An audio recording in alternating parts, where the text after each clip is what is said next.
नमस्कार सर्वांना. मी अरुण लालू गोडे, मी तळेरांचा आहे, पुण्यामध्ये काम करत असतो. माझ्या भावाने सांगितलं आज आपल्या एका नारायणगावच्या मराठी मुलाचा चित्रपट रिलीज होतोय, म्हणून मी आज पुण्यावरनं इथे जे नारायणगावला आलो, सहपरिवारासकट हा पिक्चर पाहायला आलो. प्रामुख्याने बघायचं झालं तर दुसरे चित्रपट बरेचसे रिलीज होतात, बरीचशी गर्दी पण होते, प्रतिसाद पण भेटतो. तसाच प्रतिसाद आपल्या मराठमोळ्या दिग्दर्शकाला किंवा मराठमोळ्या नवीन कलाकाराला भेटावा अशी माझी इच्छा आहे.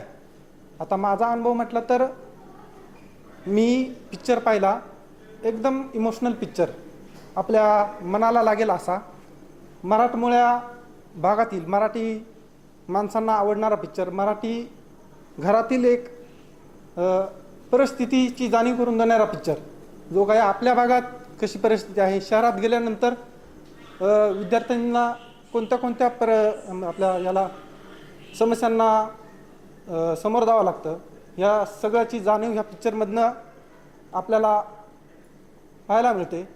आणि योगेश सरांचं काम एक मूकबधीर विद्यार्थ्याचं काम, कोणताही शब्द तोंडातून न काढता सुद्धा त्यांची भूमिका आपल्याला एकदम स्पष्टपणे आणि न बोलता त्यांची भूमिका आपल्याला स्पष्टपणे कळते. त्यांचे हावभावावरनं त्यांना काय सांगायचं हे आपल्यापर्यंत पोहोचतंय.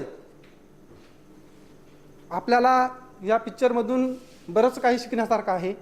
जे कोणी मुलं आपल्या गावाला राहतात, गावाकडून शहरात काम करण्यासाठी जातात, त्यांना ही सगळी परिस्थिती माहिती आहे, शहरात काय घडतं काय नाही घडतं. माझी एवढीच विनंती आहे, आपण आजपर्यंत हिंदी पिक्चरांना भरपूर प्रतिसाद दिला, आज आपल्या मराठमोळ्या मुलाचा पिक्चर रिलीज झाला आहे. सर्व लोकांनी, सर्व मराठी माणसांनी, महाराष्ट्रातील सर्व लोकांनी हा पिक्चर आवर्जून पाहावा, आपल्या मराठी कलाकाराला पुढे घेऊन जाण्याचा प्रयत्न करावा. एवढंच बोलेन. जय हिंद, जय महाराष्ट्र.